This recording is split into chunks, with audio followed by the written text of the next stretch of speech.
Este es un mensaje del pastor Darren Roberts, traducido y predicado para todos aquellos que hablan español, desatando la verdad del Evangelio de Jesucristo a un mundo perdido para la gloria de Dios. Por favor, abran su Biblia en Hebreos capítulo 9. Hemos estado en una exposición de verso por verso del libro de Hebreos y estamos ahora en el capítulo 9. Quiero comenzar orientando tus pensamientos antes de empezar, porque creo que te va a preparar para este texto. Vamos a estar en capítulo 9 hoy. Probablemente hoy nada más vamos a ver los primeros 10 versículos. Pensé que íbamos a hacer más, pero el tiempo no los va a permitir hoy, pero esperamos que en las semanas que vienen lo vamos a hacer. Pero quiero que piensen en lo siguiente.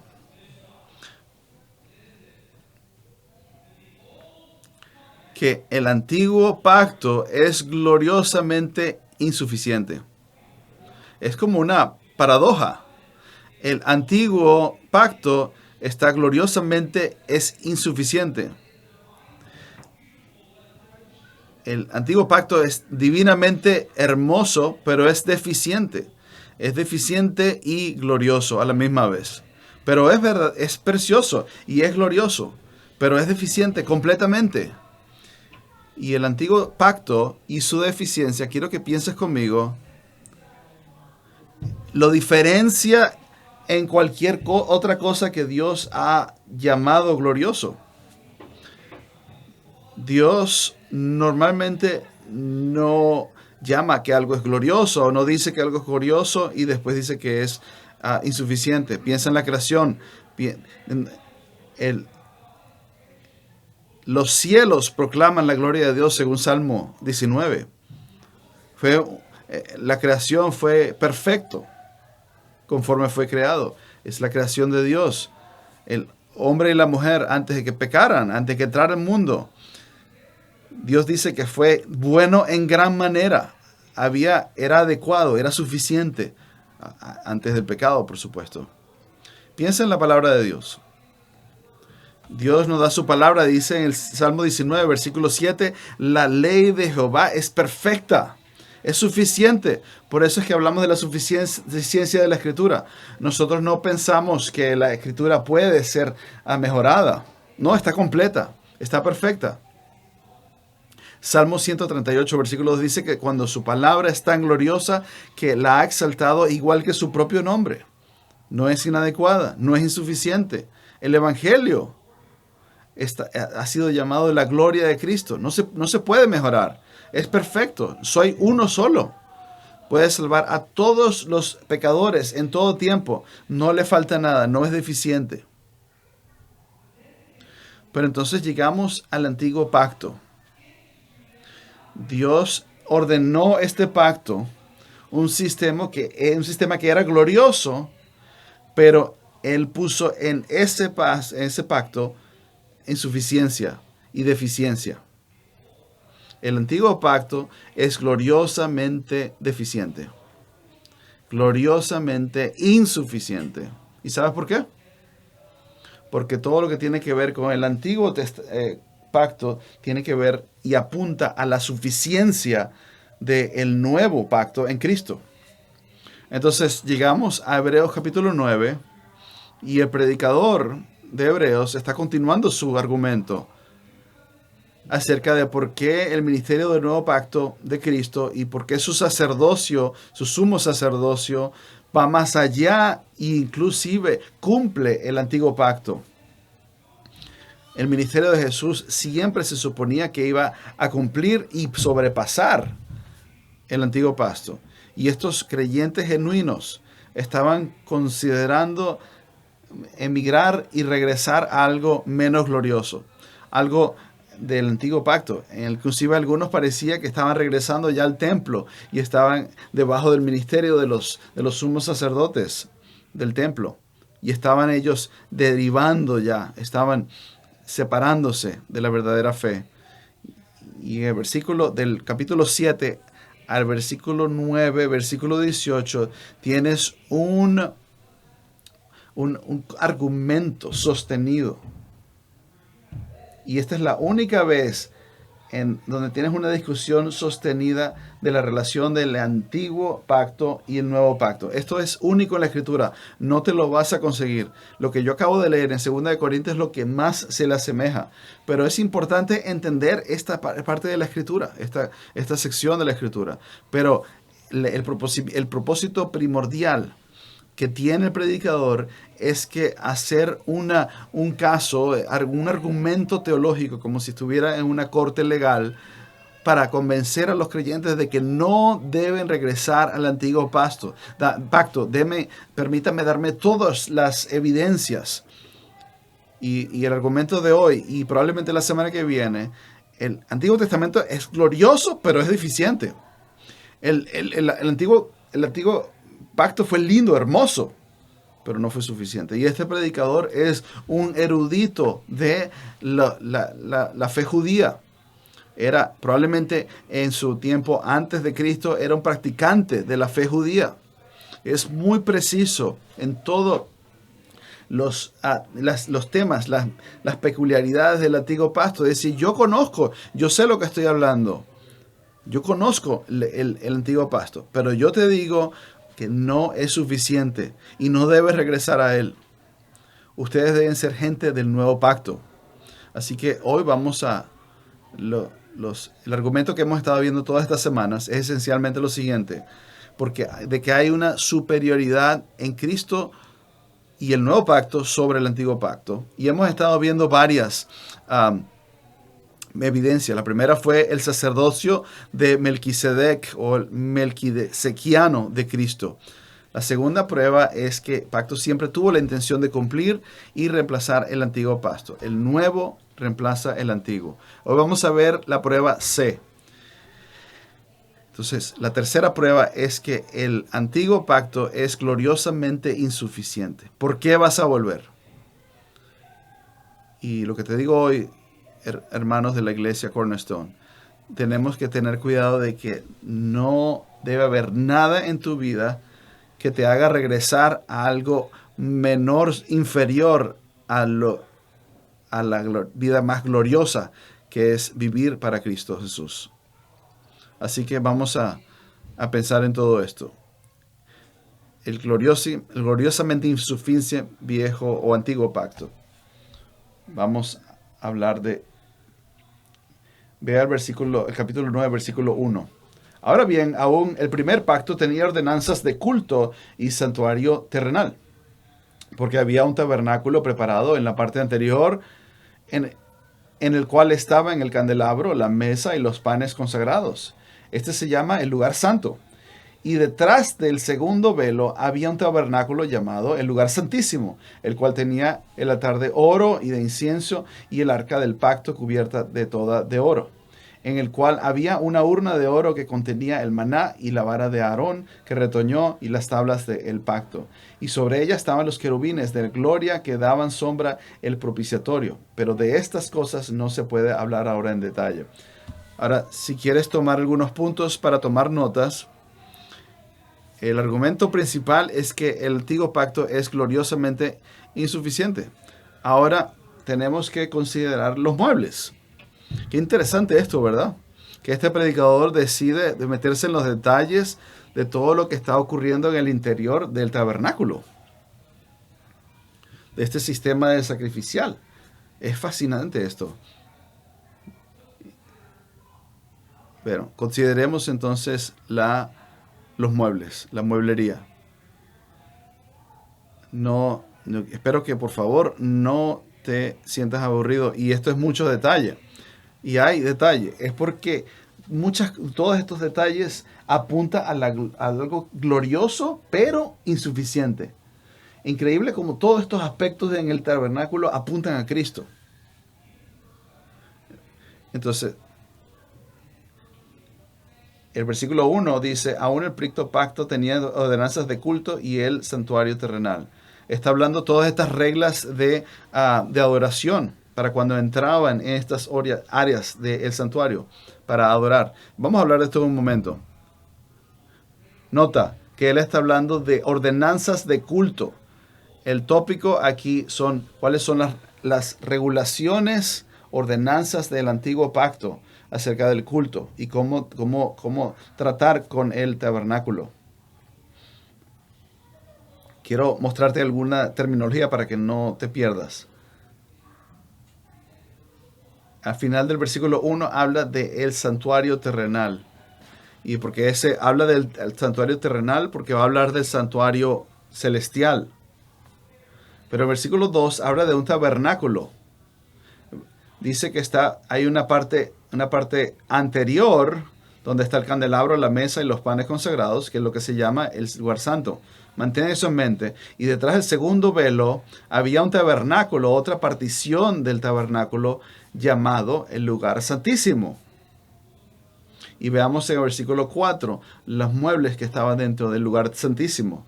Necesitamos hablar de estos términos un poquito. Ahorita acabas de escuchar 3 términos. Uno es santuario, tabernáculo es otro. Y adentro del tabernáculo, probablemente has escuchado, está el lugar santísimo. Y este lenguaje que hay aquí se llama el campo de reunión, el tabernáculo de reunión. Así que vamos a hablar de esto para entender un poco más. Porque en realidad nosotros no estamos familiarizados con lo que está sucediendo en el Antiguo Testamento. Quiero que entiendas un poco acerca de todo lo que está sucediendo acá. Acuérdate que el templo no fue construido sino hasta Salomón. Lo que él está hablando no es el templo, sino el tabernáculo, es lo que él está hablando, que a veces se le llamaba el tabernáculo de reunión. Y lo que está hablando es lo que estaba adentro. Y entonces adentro había 2 áreas que estaban divididas por una cortina. Si tú estás imaginando, estás tratando de entender lo grande que eras. O sea, todo lo que estaba alrededor era 55 pies de largo. Y era más o menos como el tamaño de aquí, de este cuarto donde nosotros estamos. Tú hubieses caminado a una área común cuando llegaste y hubieses visto como un cuarto, una área que hubiese estado dividido entre 2. Y esa área se llamaba el tabernáculo de 15 pies de ancho, 15 pies de alto y alrededor de 30 pies de largo. Y el lugar santísimo era de 15 por 15 por 15 pies. La primera parte solamente se iba, el lugar santísimo se iba una sola vez al año, el día de la expiación. En el otro día iban los sacerdotes, en la parte más grande, anterior, iban todos los días. Y entonces era ¿para qué? Porque ellos viajaban con esta carpa, con este tabernáculo.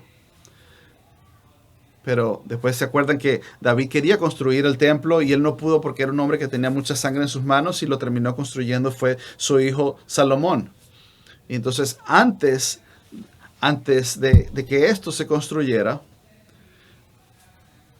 lo llamaban el tabernáculo. Entonces tienes el lugar santo y el lugar santísimo. 2 cosas acerca de esta que queremos hablar. Velo ahí en el texto. Aquí hay muebles que necesitamos ver. El versículo 2 dice, porque había un tabernáculo preparado en la parte anterior, en la que estaban un candelabro, la mesa y los panes consagrados.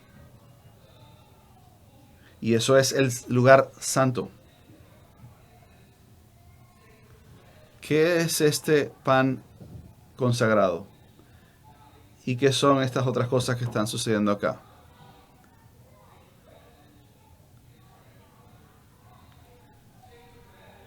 El pan consagrado es una preservación del pan que se suponía de Era un recordatorio de cómo Dios le proveyó a Israel en el desierto.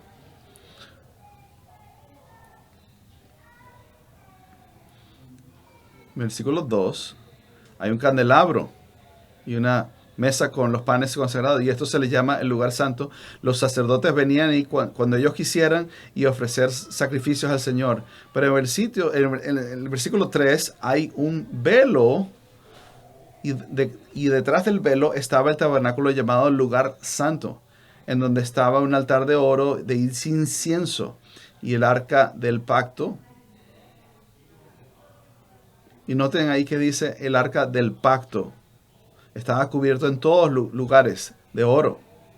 Y adentro del lugar santísimo estaba el arco del pacto. Y el arco del pacto era 4 pies de largo y de ancho era 2 pies y medio. Y en toma de eso había el propiciatorio. No era para, el asiento no era para sentarse, sino era para cubrir. Era una cubierta. Y ahí era donde, ¿se acuerdan que era donde la presencia de Dios moraba? Y donde se acordarán que ahí era como un sudeo, y era ellos rociaban sangre allí para hacer expiación por los pecados de las personas. Y vean que hay otros muebles también. Noten. Versículo 4, donde dice que el cual tenía el altar de oro del incienso y el arca del pacto cubierta de todo de oro, en el cual había una urna de oro que contenía el maná. Era un poquito distinto, porque lo que se ve aquí, este pan que se ve aquí, era un pan que se había preservado del Éxodo 16, para que se recuerden cuando yo los protegía y les cuidaba una y otra vez. Y pónganlo en el lugar santo. También fíjense que ahí también está la vara de Aarón, la que retoñó. ¿Y por qué eso está allí? Acuérdate, en número 17, la nación de Israel desafió si de verdad era una elección buena de Dios de elegir a Aarón como el sacerdote. Y Dios les dijo a ellos que todos ellos trajeran sus varas.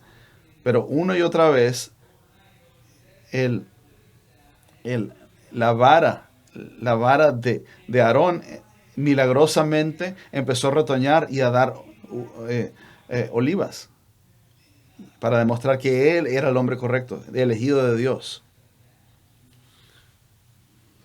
El punto aquí es que esa vara estaba ahí en el lugar santísimo, de recordarse de no cuestionar la autoridad de Dios, es más bien de confiar en Él. Ahora ven, ahí está la palabra de Dios también, específicamente los 10 mandamientos. Ven en el versículo 4. Dice una urna de oro que contenía el maná y la vara de Aarón que retoñó. Y fíjate lo que dice al final. Y las tablas del pacto. Adentro del lugar santísimo, cuando el sacerdote entraba ahí, él tenía la vara, él tenía el recordatorio del pan, él tenía el propiciatorio en el tabernáculo, y adentro de eso estaban los 10 mandamientos. Dios atesorando y cuidando las palabras de Dios ahí en el lugar santísimo. Inclusive, y había otra cosa también. Ver el versículo 5. Dice, sobre ella estaban los querubines de gloria, que daban sombra al propiciatorio. ¿Cuáles eran los querubines de gloria? Muchas veces hoy en día hablan de piensan que son como el Cupido. Los querubines son como Cupido, son estos ángeles gorditos, pero no, eso es verdad. Eran criaturas, ángeles majestuosas que protegían la santidad de Dios. De hecho, en el templo de Salomón, él construyó muchísimos querubines para de alguna manera representar la santidad de Dios. Entonces ellos están dentro del lugar santo. Y estos querubines de gloria, ellos están trayendo sombra al propiciatorio. Ellos están encima de la área donde está la palabra de Dios, donde se están haciendo es como si estuvieran volando sobre esta área. ¿Por qué? Porque ellos son los querubines de gloria. Es la palabra kavod en el Antiguo Testamento. Es el peso de Dios, la presencia de Dios. En el Antiguo Testamento o el Antiguo Pacto, en el tabernáculo, dentro del lugar santísimo, la presencia de Dios moraba ahí. Y recuérdate, la presencia de Dios dentro del lugar santísimo es algo precioso, pero también es algo terrible. En Éxodos, el capítulo 20, él recordó que Dios se va a reunir con Aarón adentro del lugar santísimo, pero le dijo lo siguiente, en Levíticos 16:2, le dijo a Moisés, dile a tu hermano Moisés que no entre en cualquier momento. Si lo entra en cualquier momento incorrecto, él va a morir y yo voy a aparecer como una nube sobre el tabernáculo. Era una ejecución inmediata si el sacerdote entraba con el corazón incorrecto, en el momento incorrecto y de la manera incorrecta. Muy interesante. Así es el lugar santísimo. Hay dos lecciones que podemos pensar acerca de esto. Podría yo mostrarte que es insuficiente, pero también pensemos que es glorioso.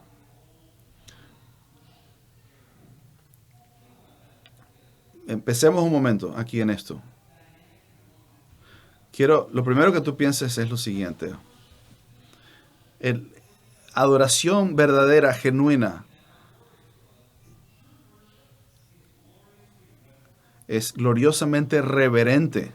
La verdadera adoración es gloriosamente reverente. Piensa en esto. Hoy día, muchas veces en la adoración, en los servicios de adoración, tenemos muy irreverentes, servicios que son muy irreverentes, son muy superficiales. Son prácticamente, es como decir un concierto de los sábados en la noche con un poquito de la Biblia. Y la gente no tiene irreverente, no están desconectada, están como si nada. No están exaltando la palabra de Dios, no están exaltando la gloria de Dios. No es como estamos viendo aquí, que si lo haces mal, ibas a ser ejecutado. Esto es un buen recordatorio de que la adoración verdadera debe ser reverente. La gloria de Dios, la presencia de Dios. Piensa cómo Dios diseñó su gloria por encima del propiciatorio. Él puso estos ángeles de oro, la vara de Aarón. Fue recordatorios de que mi pueblo debe adorar mi palabra, debe apreciar mi autoridad y deben tomarme en serio. Y mi santidad debe ser considerada. Esto es algo glorioso. Segunda observación es que, fíjate que el antiguo pacto fue glorioso porque él exaltó la palabra de Dios. Él puso su gloria Shekinah sobre el propiciatorio, donde estaba los 10 mandamientos. Velo en el versículo 4, al final, donde dice las tablas del pacto. ¿No te parece interesante que Dios puso su palabra dentro del lugar santísimo, más santo en todo su vida? Dios ama su palabra. Él quiere que su palabra sea exaltada. La adoración en el antiguo pacto, el centro era la santidad de Dios y parte de eso era la palabra de Dios. Tú sabes cómo nosotros podemos podemos estar seguros que Dios va a mantenerse con nosotros y va a seguir mostrándonos su favor. Es que si nosotros exaltamos la palabra de Dios, si es el centro de todo lo que es nuestra adoración, la verdad de la Escritura, Él lo puso en el centro del lugar santo y dentro del de la arca de pacto está su palabra. En 1 Samuel capítulo 4, Lo hemos hablado antes, versículo 21. Dice que la gloria de Dios se ha ido de su iglesia, de su pueblo. Y lo ves entonces en Apocalipsis 2 y 3, donde Dios también le quita el portalámparas a la iglesia. La verdadera adoración siempre está centrada en la palabra de Dios. Si alguien dice que están adorando a Dios, pero su adoración no está centrada en la palabra, pueden llamarlo como quieran, pero eso no es adoración verdadera. Si no tienes la voz de Dios en las escrituras, en el centro de tu adoración, olvídate, no estás adorando verdaderamente. Nosotros deberemos ser celosos de proteger la centralidad de la escritura. Vemos mi tercera observación, nada más aquí en esta parte que tiene que ver. La adoración verdadera gloriosamente une a la justicia y la misericordia. Esto fue increíble porque fue lindo pensar esto. Vea, de nuevo, regresando aquí al texto, en versículo 5, donde dice que en el propiciatorio fue donde se rociaba la sangre anualmente a través del sumo sacerdote, por su pecado y por el pecado del pueblo. Él rociaba la sangre en toda esa cubierta del arca del pacto. Y ese propiciatorio está encima de las tablas del pacto. ¿Tú sabes cuáles eran las tablas del pacto? Son los 10 mandamientos, recordatorios de la ley. Dios pone eso, la justicia y la misericordia se encuentran en el lugar santísimo.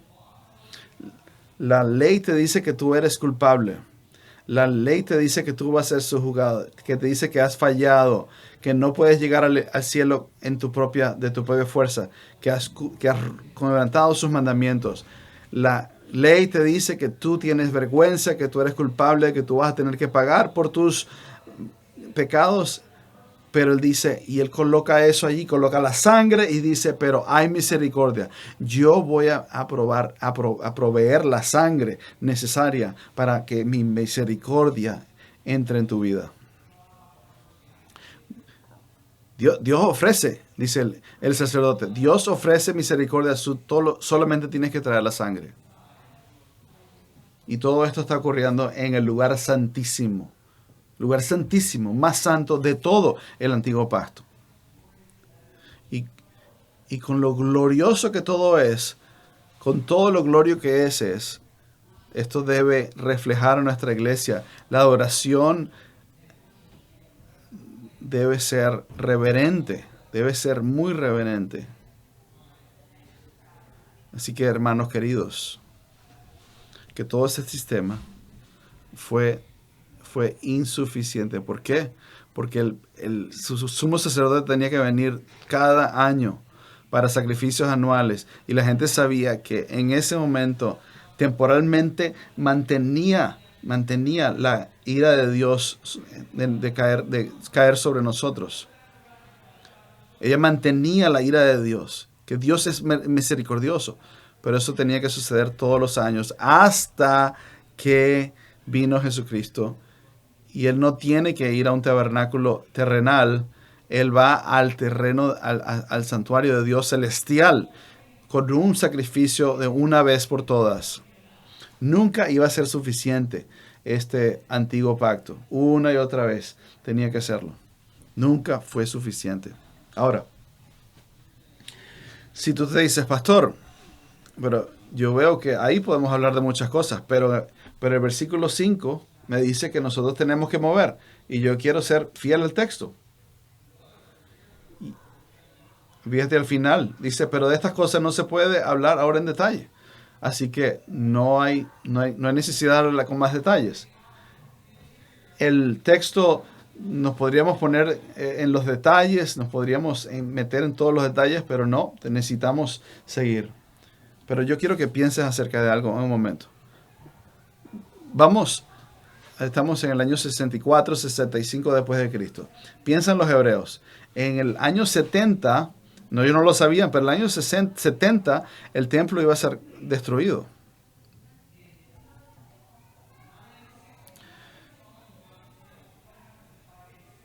en el año 586 antes de Cristo, ¿qué pasó?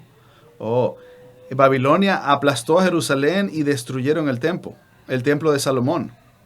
Y por eso es que después ellos lo reconstruyeron y por eso es que se le llama el judaísmo del segundo templo. Y el segundo fue una sombra de lo que fue el primero. ¿Y sabes lo que el Señor estaba haciendo acerca de eso? Una vez que tú llegas a ese judaísmo del segundo templo, ¿sabes qué faltaba?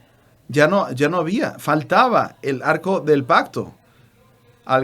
Algunas personas que lo escondieron, pero el momento que llegaron a este día, tú ibas a ir a Jerusalén, ibas al templo y en vez de... Ellos tenían que rociar la sangre en el piso, porque no estaba el arco del pacto ya no existía. El sistema fue glorioso, pero fue insuficiente. Iba a morir, estaba moribundo. Él estaba quitando partes de eso para que los judíos no confiaran en ello. Y el predicador le está diciendo a ellos, ¿por qué van a regresar a ese sistema? Que ni siquiera el tabernáculo está completo. ¿Por qué van a llegar a esa adoración insuficiente cuando tienes a Cristo? ¿Sabes? Quizás algunos de nosotros aquí, ustedes salen de una religión falsa. Muchas veces ustedes vienen de religiones que son sinergísticas o donde tienen un poquito de cristianidad, pero también tienen tradiciones y tienen una heredad de su familia, y vienes a Cristo y empiezas a dejar esas cosas. Pero hay partes de ti que quieren aferrarte de esas cosas en el pasaje, esas tradiciones en tu familia. Y algunas de esas cosas que tú te estás aferrando son impías, son enseñanzas corrompen las enseñanzas de Cristo. Quieres agarrar un poquito del catolicismo romano. Ese cristianismo híbrido en el que tú estabas, es que era lindo, era sentimental para mí. Pero no te das cuenta cuando tú empiezas a contrabandear esas prácticas y esas cosas a tu cristianidad, haces daño. Porque tú necesitas que tu cristiandad, tu fe, sea pura. Y Él les está diciendo, no comprometas esa vida gloriosa con Cristo. Y algunos de ustedes quizás tengan que hacer eso y abandonar cosas de antes y de su historia anterior y completamente abandonarlo todo por Cristo. Porque si no, eso va a corromper de la misma manera que lo hicieron con los hebreos, tu adoración. Sigamos adelante. Porque el versículo 5 dice que nosotros debemos seguir. Él va a mostrar más de la insuficiencia. Es glorioso, pero es insuficiente. Así preparadas estas cosas, los sacerdotes están continuamente el primer tabernáculo para oficiar en el culto. ¿Sabes lo que dice? Año a año, tiempo y tiempo. Siempre tenían que poner sacrificios todo el tiempo, todos los días, poner ofrendas, porque no había un pago completo y final por el pecado. Esa era la naturaleza del pacto. Pero en el versículo 7 dice, pero en el segundo solo entra el sumo sacerdote una vez al año, no sin llevar sangre, la cual ofrece por sí mismo y por los pecados del pueblo cometidos en ignorancia. No solamente está hablando de la insuficiencia del antiguo pacto por ese sacrificio de año por año, de año a cada año, pero también está hablando de que un animal tiene que morir y Él trae esa sangre para ofrecer ese sacrificio. Por el versículo 7 dice, por los pecados del pueblo cometidos en ignorancia. Tienes que pensar entonces en los sacrificios de animales. Ellos necesitan ser expiados. Nota que esos pecados cometidos en ignorancia. Eso ¿te suena raro eso? ¿No sería más todo pecado, cualquier tipo de pecado? No. Dios puso en el interior del antiguo pacto una realidad bien molesta, que es que habían pecados que no habían ser perdonados por del Antiguo Testamento. Yo me metí y estudié mucho estos pecados de ignorancia. En Números 15 dice lo siguiente, 27 al 20. Si una persona pega sin querer, entonces ofrecerá una cabra hembra de un solo año como ofrenda por pecado. Pero la persona que hace algo desafiantemente, aquí hay dos tipos de pecados. Uno que son con la desafiantes y otros que lo hacen por ignorancia. Pero los que hacen desafiantes, dice, ellos serán separados de su pueblo. ¿Por qué? Porque su culpa recaerá sobre él. Dios puso en el pacto antiguo que aquel que se rebela, que rechaza a Dios, que son los más tercos, arrogantes, la gloria de Dios, los que rechazan la gloria de Dios, los que se pueden poner en el rostro de Dios con su pecado, no hay sacrificio anual para ellos. Ellos van a tener que pagar por su propia culpa y por su propia vergüenza. Pero pecados de ignorancias son los pecados que todos nosotros pecamos. Son debilidades, necedad, ansiedad. Quizás estamos nosotros forcejeando con el Señor. Incredulidad. Y quizás pecados que quizás no nos damos cuenta lo grave de esos pecados. Y el Señor cubre esos pecados. Pero en el antiguo pacto había tipos de pecados, un tipo de rebelión, un tipo de impiedad que no había manera de expiarla. Ni siquiera la expiación anual. Qué peso para esos que pecaban de esa manera tan rebelde, porque no podían expiar por esos pecados. No había ofrenda para ellos. ¿Sabes lo que Dios está haciendo aquí? Dios está poniendo aquí una gloriosa deficiencia para ellos. Y si tú dices, ¿y qué pasa si alguien comete esos pecados? Sí, hay gracia. Por ejemplo, piensa en David. Él recibió eso de parte de Dios. Pero ellos ellos sabían que para esos pecados de rebelión no había expiación. ¿Y sabes lo que pasa cuando Jesús viene? Jesús trae una ofrenda para todo tipo de pecado. Todos los pecados, toda la impiedad, toda la rebeldía, todo el orgullo, toda la impiedad, toda la vez que tú has apretado tu puño en contra de Dios, cada vez que tú has resistido su palabra, a cada vez que te has metido en tu lujuria, de ser desafiante entre Él. Cuando Jesús vino a Él, fue el sacrificio de una vez por todas, por todo tipo de pecados, por toda persona, por todos los tiempos. Aleluya. Dios mostró medidas especiales de misericordia. Y es interesante que no hizo preservaciones o no puso una cláusula para esos pecados de rebeldía dentro del antiguo pacto. Note lo siguiente, el versículo siguiente tenía que entrar ahí con sangre que él ofrecía por su propio pecado y por otras personas. Otra manera de insuficiencia del antiguo pacto es que el sumo sacerdote tenía su propio pecado, pero Jesús como el sumo sacerdote no tenía pecado.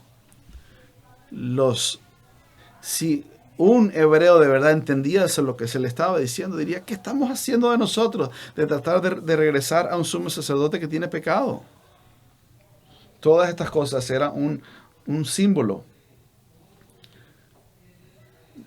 Dice, queriendo el Espíritu Santo da a entender esto, que el camino al lugar santísimo aún no había sido revelado, en tanto que el primer tabernáculo permaneciera en pie, lo cual es un símbolo para el tiempo presente, versículo 9, según el cual se presentan ofrendas y sacrificios que no pueden hacer perfecto en su conciencia al que practica ese curso. Ahí hay muchos detalles, pero déjame decirte esto es lo que él está hablando. En el antiguo pacto, tú no podrías de manera completa ser un adorador con una conciencia que estuviera completamente libre. Dios te podía salvar, te podía regenerar, podía lavarte, pero una conciencia completamente madura y completamente limpia solamente puede venir en Cristo. El Antiguo Testamento, el creyente del Antiguo Testamento vería ese día: wow, yo estoy esperando a que por fe va a venir el Mesías, y cuando Él venga va a limpiar toda mi conciencia. Y yo creo que Él va a lidiar con todos mis pecados y el problema de pecado que yo tengo, y va a lidiar con todo esto que de lo que se encarga este sistema del antiguo pacto. Pero hasta ese día yo voy a seguir en este sistema, y por fe yo voy a pensar y voy a creer que Dios va a perseverar mi alma. Pero cuando Él llegue, Él va a salvar mi alma. ¿Sabes lo que ellos nunca iban a tener? Versículo 9 al final dice que ellos no podían hacer perfecto en su conciencia. La conciencia es ese mecanismo interno que te alarma, que te advierte de pecado y de la culpa y de la vergüenza, de todas las veces que tú deshonras al Señor. Inclusive después de la salvación, tú quieres una conciencia que sea activa, para que te recuerde, para que te avise y te recuerde, te advierte. Y lo que Él está diciendo es que ese peso, esa vergüenza, esa culpa está sobre el pecado, ese peso. Pero cuando Él pone la fe en la obra expiatoria de Cristo, ya quita esa culpa. Y el pecador, por primera vez, él sabe que ya está limpio enfrente de Dios, y ya no hay más culpa. Qué glorioso esto. El Antiguo Testamento, el Antiguo Pacto era un símbolo de lo que iba a venir en Cristo Jesús. Estaba gloriosamente deficiente. Regresa en el texto al versículo 10, donde dice versículo 10, puesto que tienen que ver solo con comidas y bebidas y diversas abluciones y ordenanzas para el cuerpo, impuestos hasta el tiempo de reformar las cosas. Tengo, hermanos, muchas cosas que decir, pero te los voy a decir en vez de las próximas oportunidades. Pero quiero decirte un par de cosas. Hay una respuesta a la pregunta importante que hay aquí. ¿Cuál es la pregunta tan importante? Cuando el sistema del antiguo pacto, cuando dejó de ser, cuando fue reemplazado. Para responder esa pregunta hasta el final del versículo 10. Todo estuvo en lugar hasta el tiempo de reformación. Escucha, ¿sabes cuál fue la primera reformación? El primer reformador fue Jesús. Él fue el héroe de la reformación, de la reforma. Esa reforma ahí, esa terminología habla de un reformador que inaugura un nuevo día, una nueva era. Fue cuando el nuevo pacto reemplazó al antiguo pacto. Y esto lo voy a decir la semana que viene. Los reformadores en el siglo XVI y XVII fueron los segundos reformadores, cuando la Iglesia Católica Romana trató de interponerse en el Evangelio. Por eso lo vamos a hablar la semana que viene. Pero Jesús inauguró una reforma, una nueva era, un nuevo orden, cuando Él vino y murió en la cruz por nuestros pecados, e hizo el pago completo y final por todos nuestros pecados. Él es el mediador. Él se puso en la brecha entre Dios y el pecador. Y Él tomó todo el peso del pecado, de la vergüenza y de todas las consecuencias y toda la ira de Dios en su propio cuerpo. Y Él derramó su sangre para Él ser el permanente pago por nuestros pecados. Y en ese momento Jesús fue el reformador. Deberíamos escribir un libro aquí en el héroe de la reforma, Jesucristo. Pero eso vamos a verlo más la semana que viene. Vamos primero a concluir antes de la mesa del Señor. Veamos que estos versículos nos preparen para la mesa del Señor. Vean el versículo 11. Pero cuando Cristo apareció, como sumo sacerdote de los bienes futuros, a través de un mayor y más perfecto tabernáculo, no hecho con manos, es decir, no de esta creación, no por medio de la sangre de muchos cabríos y de becerros, sino por medio de su propia sangre. Entró al lugar santísimo una vez siempre, habiendo obtenido redención eterna.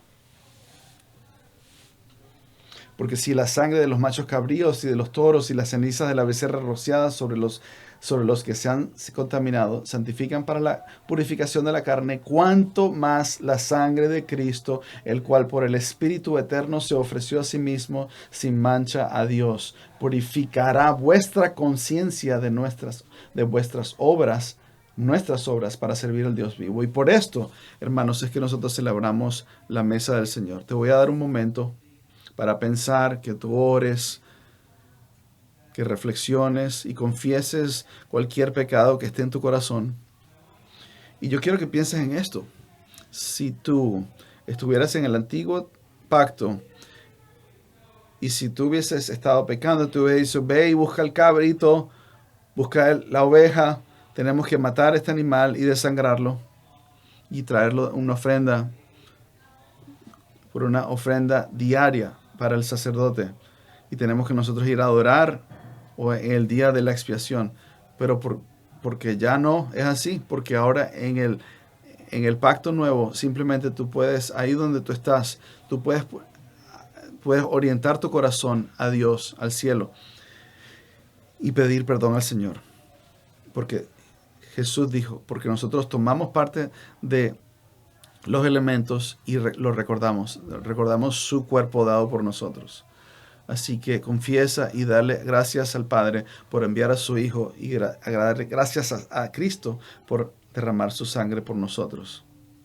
Para más información sobre esta enseñanza y otros recursos, puede dirigirse a nuestro sitio web cbckaty.org o acercarse a la mesa de recursos en español al final de nuestro servicio.